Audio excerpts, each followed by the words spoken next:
This is what you call a real life Amber Alert. For those of you who do not fully understand what an Amber Alert is, please allow me to elaborate. An Amber Alert is an emergency response system that disseminates information about a missing person, usually a child. This information is normally by way of media broadcasting and electronic roadway signs. Now, it originated in the United States in 1996, and since then, it has become the largest emergency broadcasting response. The name came from Amber Hagerman, a 9-year-old who was abducted and murdered in Arlington, Texas in 1996. Now, I can't even begin to fathom what that family went through. I can't even imagine the pain, the frustration, the loneliness, the hopelessness. I can't even imagine it. But what caught my attention the most in reading this story is that the fact that the Hagermans never gave up. They went above and beyond to recover their child.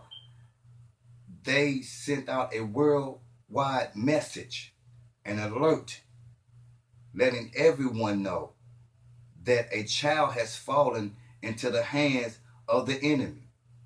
And the longer the child is in the hands of the enemy, the better chances that the enemy has on executing his strategies. My people, this is an Amber Alert because the enemy has stolen God's children. Now, I didn't come to preach to nobody. I'm not a preacher. This is not a sermon. This is not to judge or condemn anyone. I'm not here to single anybody out. I'm just a simple man with a simple message, warning God's people that we are definitely in our last days. In fact, we are in the last days of the last days. Satan's time is short. We have to understand that. So he's working fast and expeditiously. We also have to understand that Satan will be here as long as we're here. So if his time is short, then our time is short as well, people. We have to get back to the word. We have to understand that just because we speak about God, it's not enough to keep us out of Satan's hand. Satan has gave us his religion. He has gave us his belief system. He has gave us his false hope. And that's why we do the things we do, not knowing that he is stealing us from God. We have to get rid of this hate. We have to get rid of this anger. We have to get rid of this unforgiveness. We have to learn how to come together. I can only imagine the Hagermans when they was going through that rough time. If they never had a revelation before, I'm sure that on that day, they understood, they learned the benefit of loving thy neighbor. On that day, they understood the values of love. On that day, in that hour, around and about that time, I'm sure they received the revelation on how important it is to be able to come together. Not only come together, but stay together, work together, live together, and fight together. We cannot love God if we don't love each other. We cannot serve God without serving each other.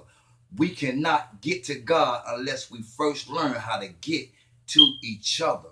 Satan has come to steal, kill, and destroy. It's Satan, people. It is Satan.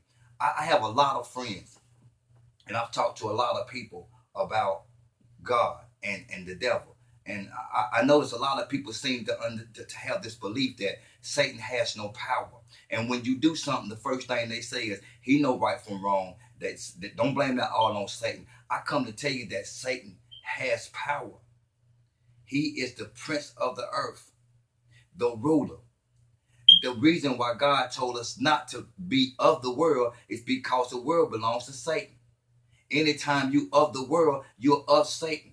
You're not just committing a sin, you're up under his leadership. This is why you're able to hate your brother. This is why you're able to post on Facebook one thing about God and the next thing about hating your sister.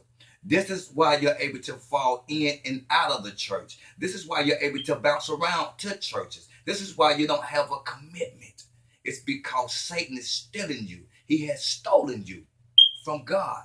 The biggest trick Satan has is to get in you to believe that you serve the Lord, when in reality, your characteristics, your lifestyle is a representation of him. People, I am begging you, I beseech you, call on the Lord. Satan is on the attack. He is trying to destroy us. This is an Amber Alert. My desire is to give you the information that God has given to me through a series of videos. But before I even go into explicit details on what I so desire for you to acknowledge, I first want to say a few things to my family, whether they be through blood or marriage. I know and understand that I've done a lot of things to a lot of people. I know that I've hurt a lot of people and I've disappointed a lot of people. However, at this point in time in my life, the only thing I can do is extend my apologies and pray that you all have love and forgiveness in your hearts. Now, I'm very much aware that many of you will not accept this. To some of you, this is be just another show, another trick. And when I look back and think of the things I've done, the amount of times I've done them, it's to be expected. But what I want you to understand is that God told me to get up. And I got up. God said that he forgive me. And God said that he remember my sins no more. And I have to live my life according to that. I can no longer lay dormant in the vomit of my repercussions. I've gotten up and I moved on. And what God is showing me, I'm trying my best to first show my family, because I've learned that your first ministry is your family. Satan is real, people. And I just want to read a verse right fast in this first video just to get you started on we can establish the fact that he does have power.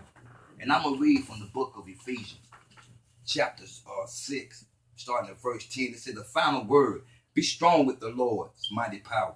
Put on all of God's armor so that you will be able to stand firm against all strategies and tricks of the devil.